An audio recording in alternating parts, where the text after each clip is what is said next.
కాంగ్రెస్ సర్కార్ తమకు బాకీ పడ్డ 24,000 ఎప్పుడిస్తుందో చెప్పాలని ఆటో డ్రైవర్లు డిమాండ్ చేస్తున్నారు. ఆటో డ్రైవర్లకు ఏడాదికి 12,000 ఇస్తామని రేవంత్ రెడ్డి మోసం చేశారని మండిపడుతున్నారు. సూర్యాపేట జిల్లా కేంద్రంలోని కల్నల్ సంతోష్ బాబు చౌరస్తాలో ఆటో డ్రైవర్లకు అసోసియేషన్ గౌరవ అధ్యక్షుడు నిమ్మల శ్రీనివాస్ గౌడ్ కాంగ్రెస్ బాకీ కార్డులను పంపిణీ చేశారు. సంక్షేమ బోర్డు ఏర్పాటు చేస్తామని కాంగ్రెస్ మాట తప్పిందని, కేసీఆర్ హయాంలో ఉన్న 5 లక్షల బీమా పథకాన్ని ఎత్తేసిందని ఆటో డ్రైవర్లు మండిపడుతున్నారు.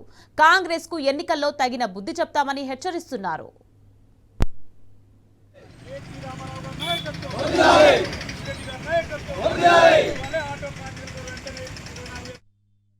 ఈరోజు ఆటో డ్రైవర్లు పెద్ద ఎత్తున తరలి వచ్చి సంవత్సరానికి 12,000 రూపాయలు ఇస్తామని ఇంతవరకు ఇవ్వలేదు. ఆటో డ్రైవర్లకు సంక్షేమ బోర్డు కూడా ఇస్తామని ఇవ్వలేదు.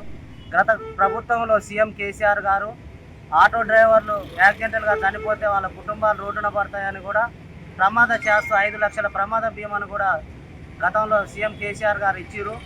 అదే ఇప్పటి వరకు కూడా చాలామంది తెలంగాణ రాష్ట్రం మొత్తం కూడా ఇప్పటి వరకు 93 మంది ఆటో డ్రైవర్లు చనిపోవడం కూడా జరిగింది. ఈ 5 లక్షల ప్రమాద బీమా ట్రాన్స్పోర్ట్ మినిస్టర్ గారు రెన్యువల్ చేస్తా అని కూడా ఇప్పటి వరకు రెన్యువల్ చేయట్లేరు. కాబట్టి వెంటనే కాంగ్రెస్ ప్రభుత్వం ఈ ఆటో డ్రైవర్లను గుర్తించి వాళ్ళు ఇస్తాన్న హామీలను ఎమ్మటే విడుదల చేయాలని మా ఆటో యూనియన్ సూర్యాపేట జిల్లా ఆటో యూనియన్ తరఫున, పట్టణ ఆటో యూనియన్ తరఫున ప్రత్యేకంగా మేము తెలియజేసుకుంటూ, మాకు ఇట్లా మోసపూరిత హామీలను ఇచ్చి ఆటో డ్రైవర్ల కుటుంబాలని మహాలక్ష్మి పథకం కింద ఫ్రీ బస్సు పెట్టి అందరి కుటుంబాలు రోడ్డున పడ్డాయి.